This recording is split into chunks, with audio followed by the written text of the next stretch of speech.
Good morning, everyone. So, I will give the brief introduction. I think I am audible to everyone.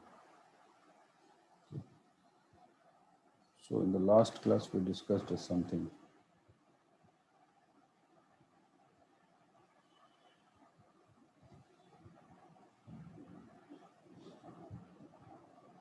about DNS, and it is part of application layer protocol. And it is one kind of a directory service. Okay, it is one kind of a directory service. It is collection of different IP addresses with their names and the mapping of IP addresses to the names of domains as well as domain names to the IP addresses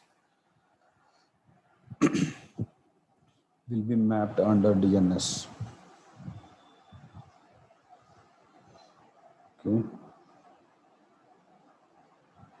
So DNS also uses TCP/IP protocol because it has to understand different platforms which are used by the clients and servers. Okay, let us get into the details of it once again. See, already we have seen flat name service, flat namespace. So what happens in this sequence of characters without any structure?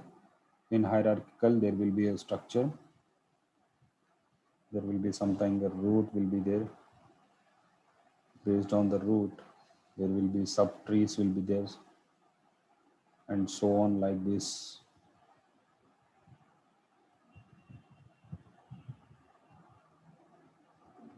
So this is hierarchical structure. Now coming to the domain namespace, already we have seen some diagrams. This is a domain namespace.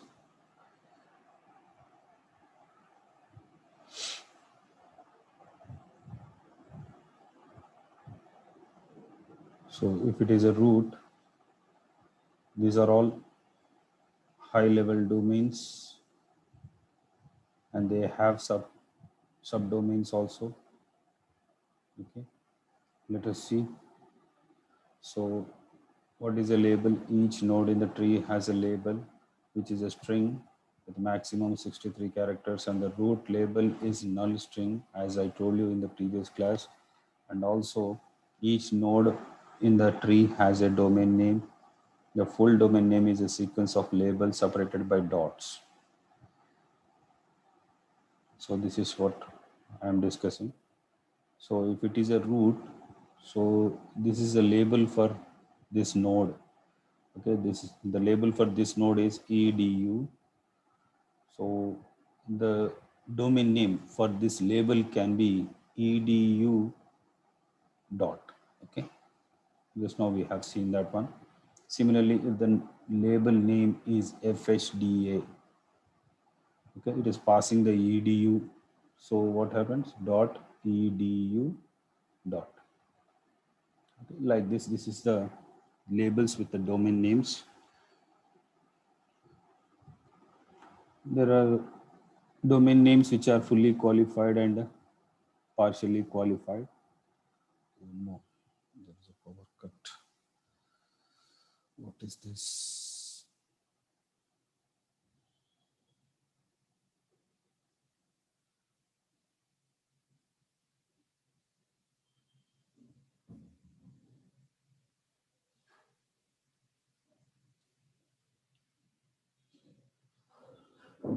Are you able to hear me?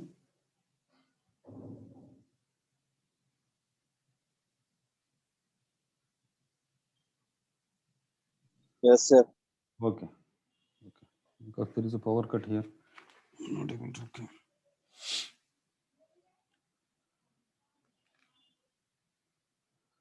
So this is what we are discussing: fully qualified and partially qualified domain names. So if you want to Now the fully qualified domain name.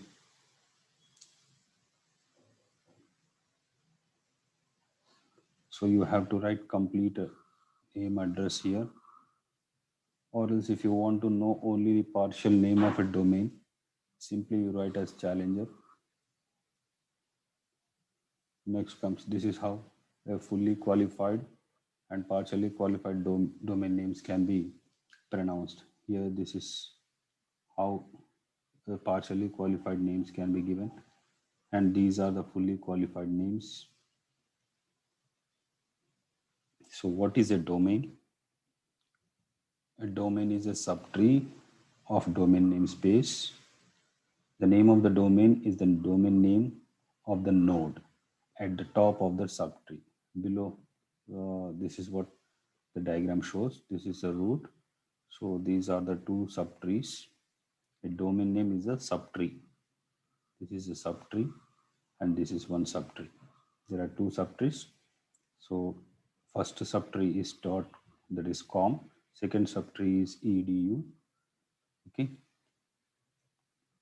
So part of that edu, there are again nodes, several nodes are there. Okay, subdomains will be there. So next topic, today's topic we are going to discuss is about distribution of namespaces. Distribution of namespaces are nothing but, because domain namespace is not easy to handle, so we will be distributing the namespaces in such a way that based on the hierarchical nature as well as the location. Okay, so let us see what are they one by one. So you see the definition of why we are distributing the namespaces. The information contained in the domain namespace must be stored. Okay, but it is very inefficient and also unreliable to have just one computer to store such a huge amount of information. So we discuss the distribution of domain namespace in terms of hierarchical namespace servers, zone, root server, primary and secondary servers. Let us see what are all those things. Then we will continue with HTTP. So first of all, see this, the information contained in the domain names must be stored. That is what just now we have seen. Have just one computer to store huge amount of information. It is not easy to maintain. So, and it is also inefficient because responding to the request from all over the world places a heavy load on the system, because a lot of people are requesting for different number of sites at a time. So mapping of the IP addresses to the names are also difficult, and it is also unreliable because it may be failure at some time and data cannot be accessible. So what we have to do, the solution of this problem is to distribute the information among different computers called DNS servers. What are they? DNS servers will be systems or computers which will hold the information which are distributed in nature by the root servers. So one way to do this is divide the whole space, whole namespace into many domains based on the first level. Let us see what are the first levels. In other words, the roots stand alone and create as many domains called as subtrees at their first level of nodes. Because of the domain created in this way, it could be very large. And also DNS allows domains to divide further into smaller domains, subdomains. Each server can be responsible for either a large or small domains. Did you understand what it is? In the previous section, I have shown you one diagram. Yeah, this one.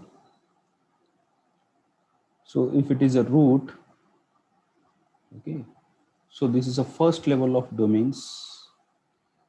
Okay, these are the first level of domains, and in this first level of domains also, they can create their own subtrees, subdomains. These are all subdomains. Okay, these are all subdomains. And who is responsible for that? This first level domain is responsible for all these subdomains or domains, we call it as. That is what being discussed in this point. Next, coming to the next point, the first one, hierarchy of servers, name servers, how we are going to make distribution. The first thing is hierarchical based name servers. So there will be a root server and there will be a first level of servers will be there. Okay, com, us. So these are the first level of servers. And in turn, these first level of servers can create their subtrees called as domains also. That is, edu server contains bk.edu, fsda.edu. And according to the com server, which again contains some domains called as erwin.com or megro.com. So this is what we have. Next, zones. So what is the zone? Zone is the first level of domain that is called as a zone here. You observe here in this diagram, if it is at a root, then the first level of domain, com, is called as a zone.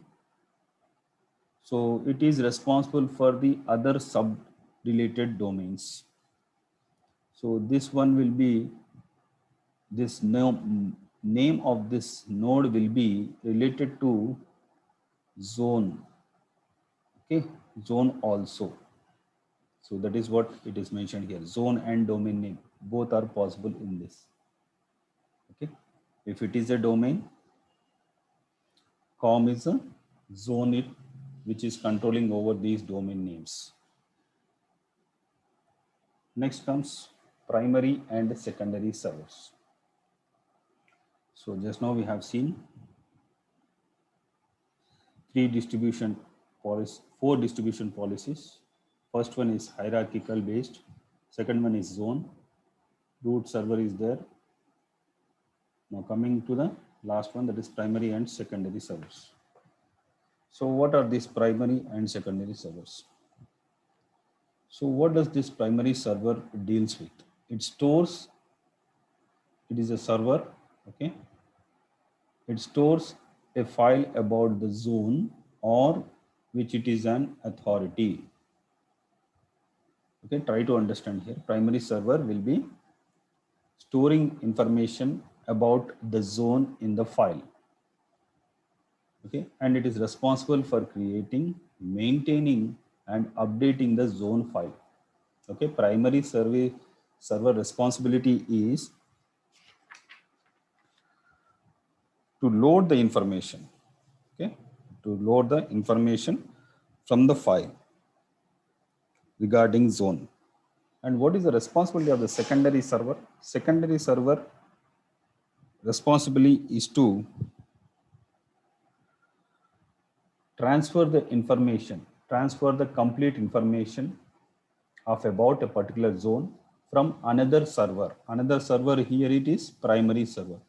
Directly we can say that secondary server is nothing but it takes information from the primary server, or it loads the information which has been loaded by the primary server in the form of a file. Okay, these are the differences between primary and secondary servers. That is what mentioned here.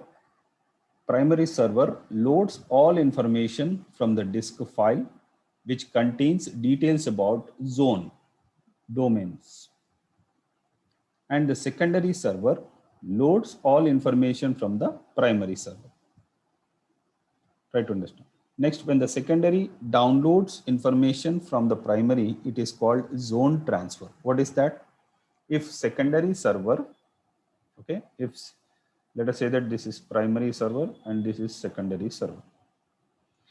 If secondary server is trying to download information from the primary server, then it is called as a zone transfer, because primary server is keeping track of zones, zone domains in the form of a file. Next. So DNS, it is one kind of a directory structure or directory protocol, and it is a protocol that can be used in different platforms, and it has been divided into different sections also. Okay, DNS is divided into different sections based on the location, based on the type of behavior of the domains, based on the country, location, and based on the different aspects. Different sections has been created. The three sections are generic domains, country domains, inverse domains. Okay, generic domains are nothing but general purpose domains which are assigned to particular companies, small companies, or some small institutions. Coming to the country domains, these are assigned to the countries nationwide, and these are the inverse domains. Let us see what are those. So coming to the generic domains, what is this? Yeah. Coming to the generic domains, it defines, okay, let me share one more screen here.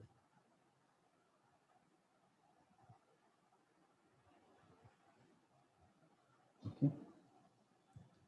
So DNS is divided into three sections. First one is, what is that one? Generic. Next one is country. And the third one is inverse. Okay, these are the three sections that have been created by the DNS. So what does it deal with? So it defines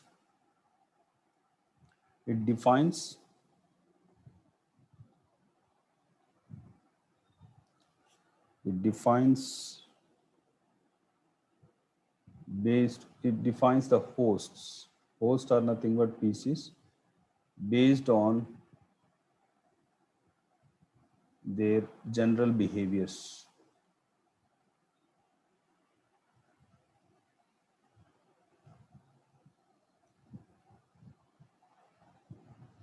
So in this, each node, okay, in this each node will be part of a tree, will be part of a tree, okay, which defines the domain name,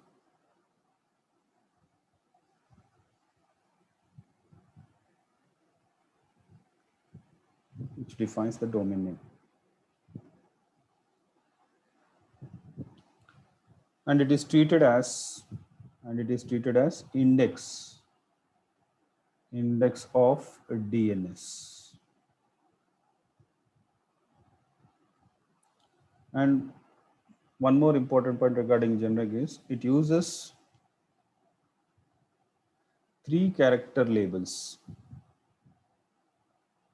or more than that is up to 3, minimum 3 character labels are assigned to this each nodes in a particular organization, a small organizations. Let us see what are they.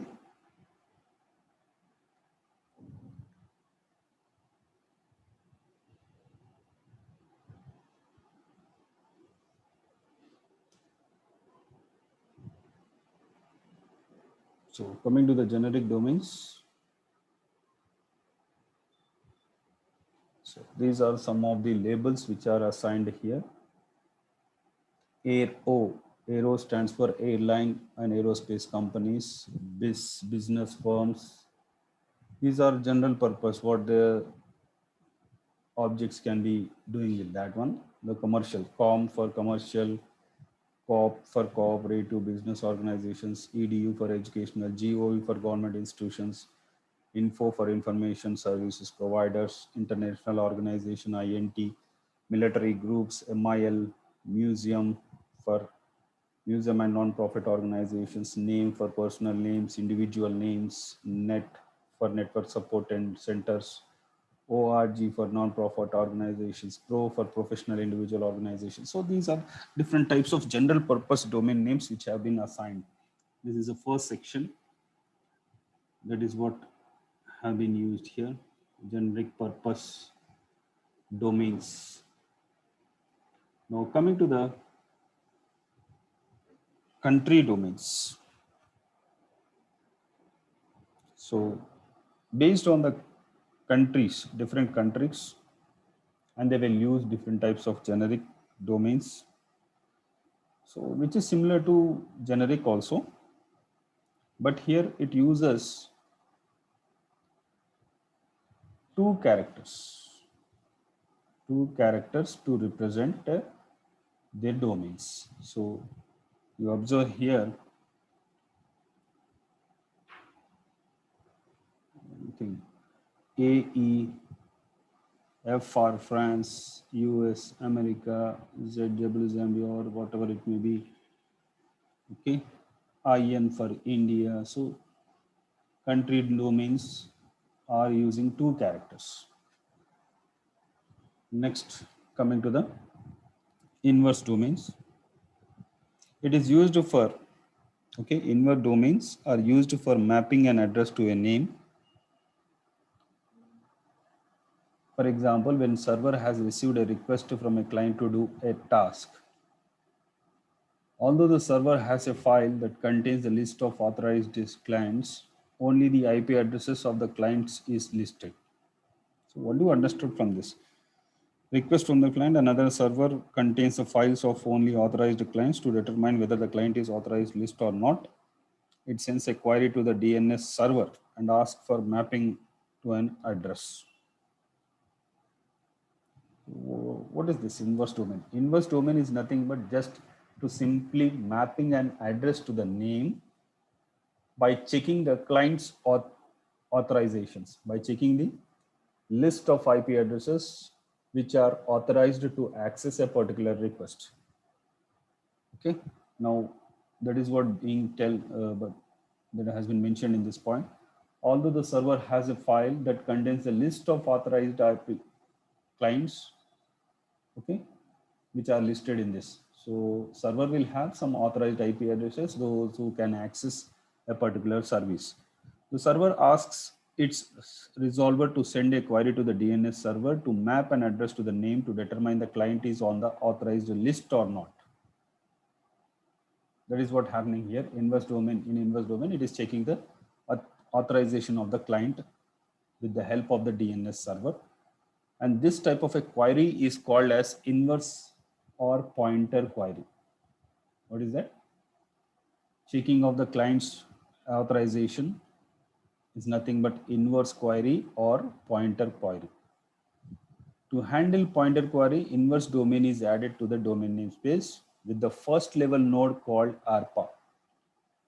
The second level is also one single node named in address, inverse address. The rest of the domain name defines IP addresses. So this is what here. The following convention of the reading domain name is from the bottom to top, and if address such as this one, the class B address with a net ID, see you observe here, something like this, it can be done.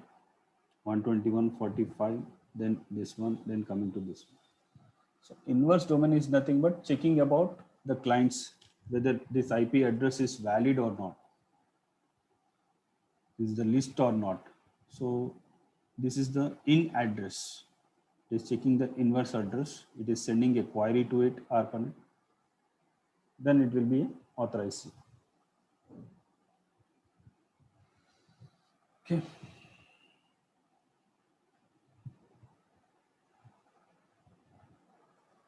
Okay.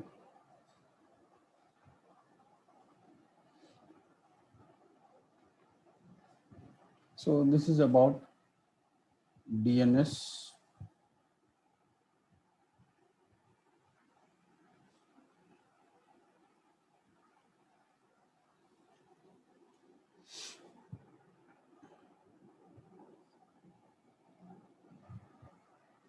Next, we will see one of the important protocols, that is HTTP.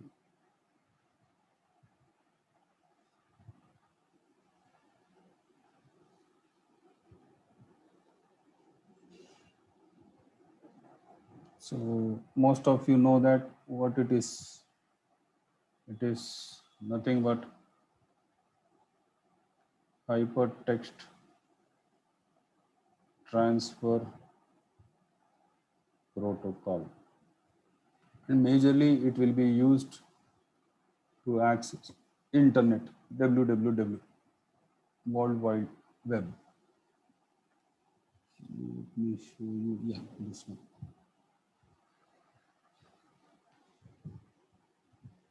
So this is the topic which we are going to see here.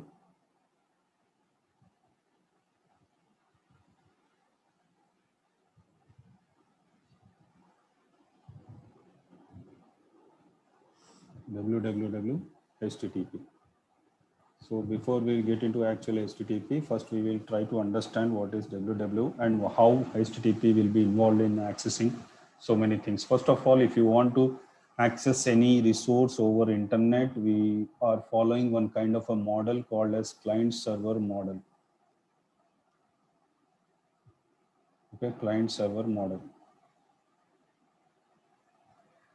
So today it is distributed over client server services, in which client using a browser can access a service using a server. The service provided is distributed over many locations called sites. So clients is nothing but here browser, server will be there where we can find the resources.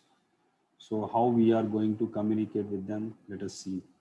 So client will send a request to the server site A, and it will be sending a web page here. Again, it is sending a request to the other site, and again that site will be responding with the web page. So this is how communication will be established. Client will be there, servers may be different sites. So the browser, okay, the browser which is controlled over here, the browser can be accessing, the browser may be having some applications using HTML, JavaScript or Java, okay, and there will be a controller which will be making use of these protocols to access different resources. So what is URL? URL will be looking something like this. There will be a protocol that is either it is using www.gmail.com,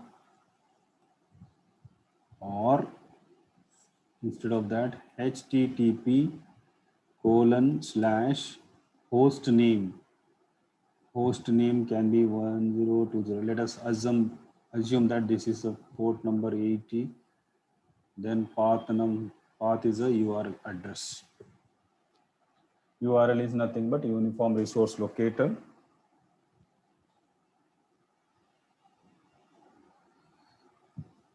So if a client wants to access a document on an internet, it needs an address.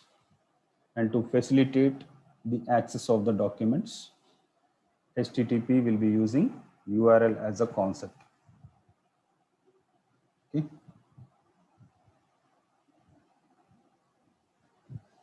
So it is one kind of a way of specifying, or it is one kind of specifying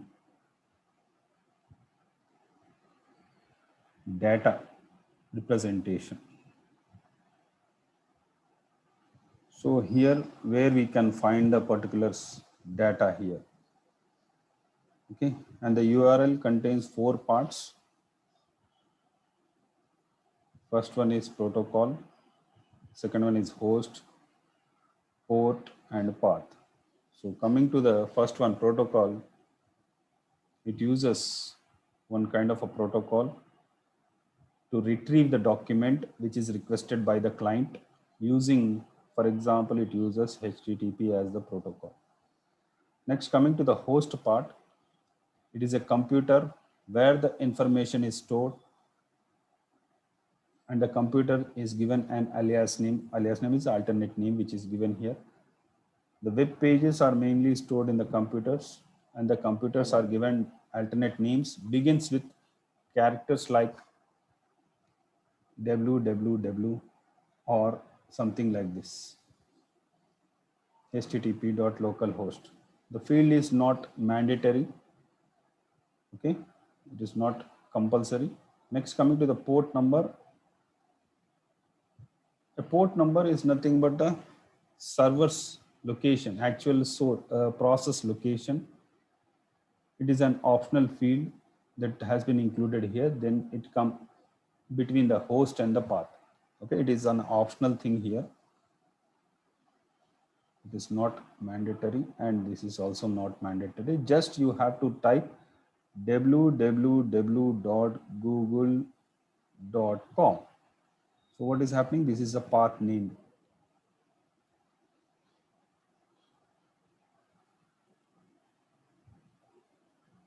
What is happening here?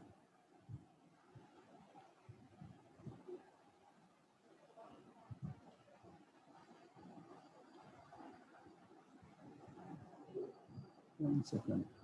Let me connect to this.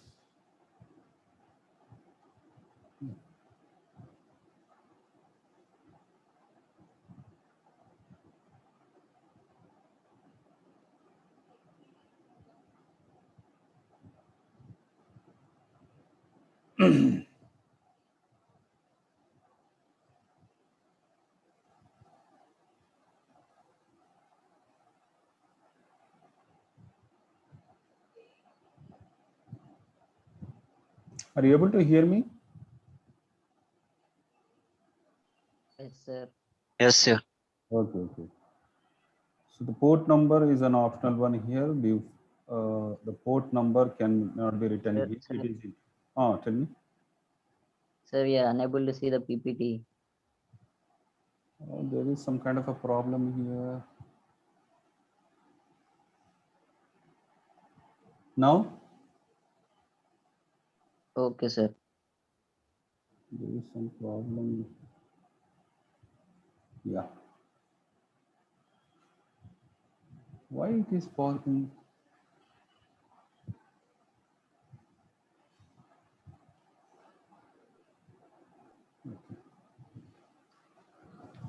Okay. So this is what port number. Port number is between the host and the path, and it is an optional one. Now path, it is compulsory for us where the particular file. It is a path name for the file where it is stored, and it contains a slash separated by directories from the subdirectories and the files itself. Okay.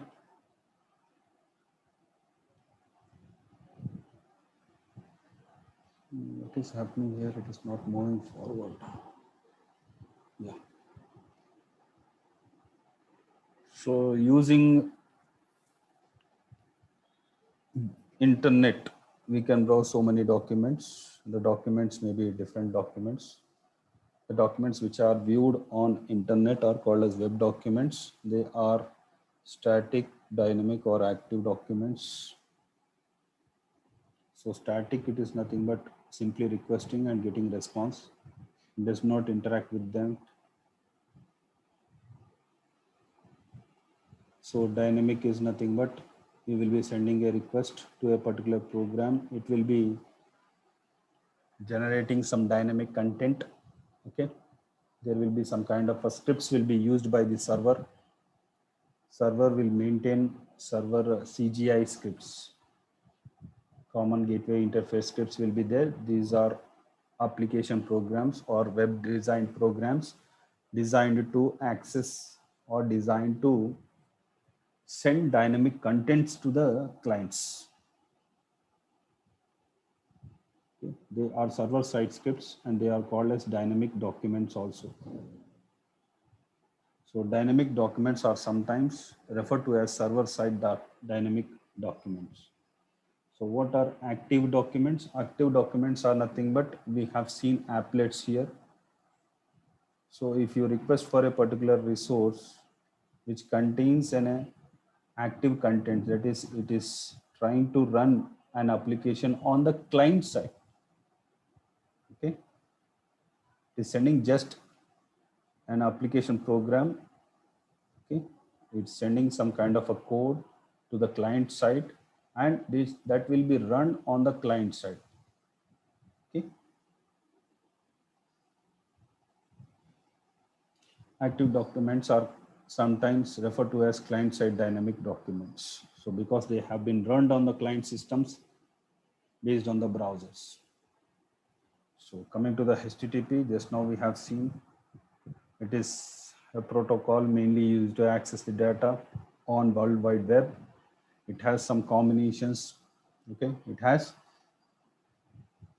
some combinations of FTP and SMTP. We will be seeing what is FTP and SMTP in coming classes. So according to this, what we are going to discuss is HTTP transaction and persistent versus non-persistent.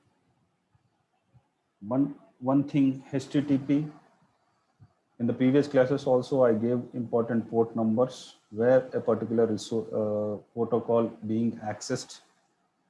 Okay, routing protocols. In that topic, I discussed about the different types of numbers. Predefined numbers will be there. Predefined port numbers will be there to be accessing a particular resource in the form of a protocol. To use HTTP protocol, a predefined protocol number will be used, port number, that is 80, which will be used with the help of a TCP. Okay. This is an example of a client sending a request and server responding with it. So a request and response messages are important for as part of the HTTP. Okay. So request will have a complete description of what it is actually requesting, and the response also contains different types of sections inside it. That is request line, header, blank line, body. Okay, and coming to the status line, header, blank line, body. Okay. 1 second. Electronic mail user agent, NVT controls, not logging in, www and HTTP.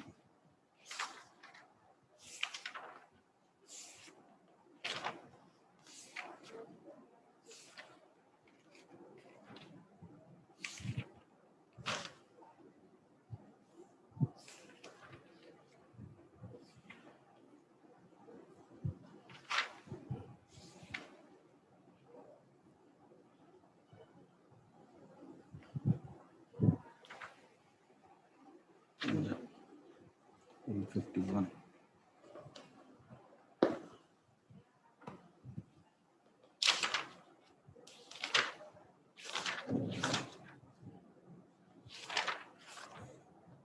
So according to the HTTP, it uses a well port number called as 80. So what are the different types of messages, formats of messages can be used? It uses a different formats, request message format and response message format. Okay. So the first line of the message is a request line, and the first line of the response message is a status line, and there is a one common field is used here, and next one is requested type. The field is used in the request message. So there are different versions of HTTP's protocol is there. The field is used in the request message.